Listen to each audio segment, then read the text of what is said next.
When they knocked, I thought it was about taxes, or maybe another mistake at the DMV. Two men in black suits stood on my porch, faces unreadable, eyes trained not on me, but past me, as if scanning the house for something I didn't yet know existed.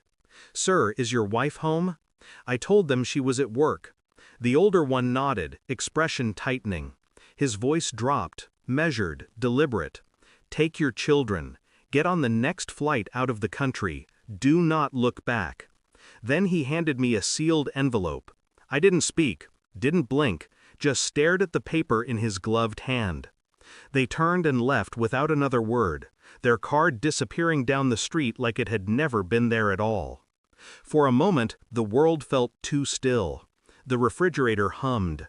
My son's cartoons echoed faintly from the other room. And I stood there, holding the envelope that was already reshaping my life. When I tore it open, the air seemed to thin.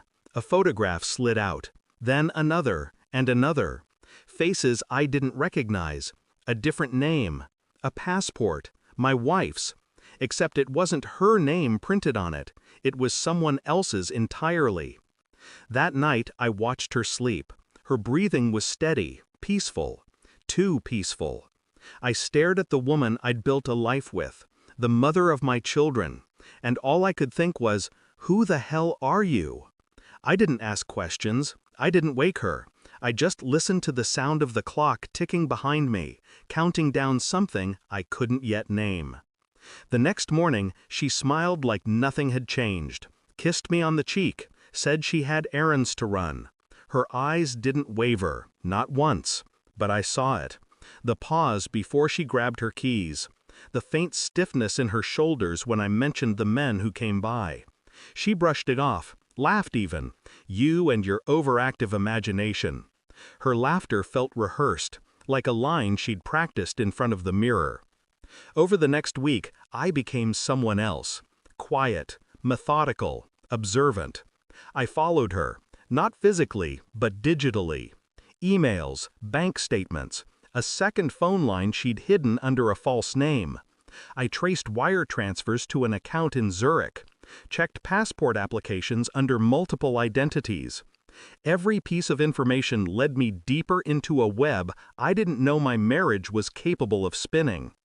At night, she'd curl up beside me, whispering about the future, and I'd stare at the ceiling, wondering which version of her was speaking, the woman I loved or the stranger she was becoming. The worst part wasn't the deceit. It was how perfectly she played it, how she smiled when I handed her coffee, how she touched my hand, steady and warm, while my mind dissected every movement for truth. Every act of affection became a performance, every silence a confession she didn't know she was making.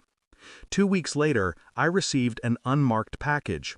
Inside, documents from the State Department, a classified report stamped confidential. Her real name was in bold letters. She wasn't who she said she was. She'd married me under an alias, a former intelligence operative, wanted in 3 countries. The woman who tucked our children at night had been smuggling identities for years. And me? I'd been the perfect cover. An ordinary man, a quiet life, a white picket camouflage. That evening, I placed the report on the dining table. When she came home, she froze the second she saw it. Her face drained of color.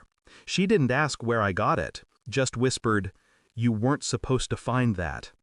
I didn't speak, didn't move, just watched her. The silence between us felt surgical, sharp enough to cut through years of shared lies. I told her I'd booked a flight for the kids. She nodded, already calculating her next move.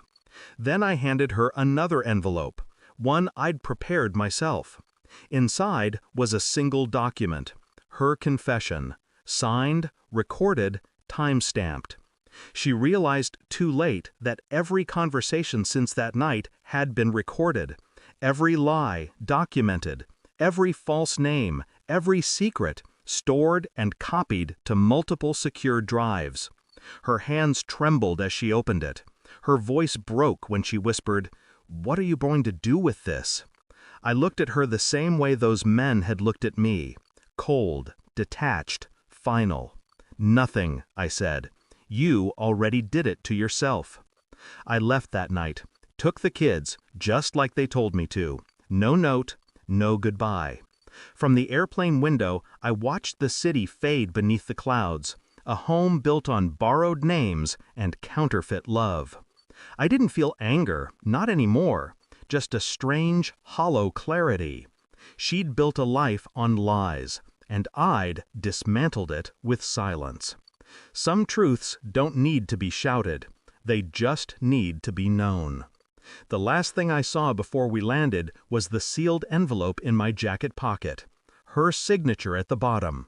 Proof she existed, if only as a ghost in someone else's story. I folded it once, then again, and let it fall into the trash. Some endings don't need revenge. Only the quiet satisfaction of walking away with the truth. Thanks for watching. Don't forget to like, share, and comment. Subscribe now to Cheating Stories Insight World for more amazing stories.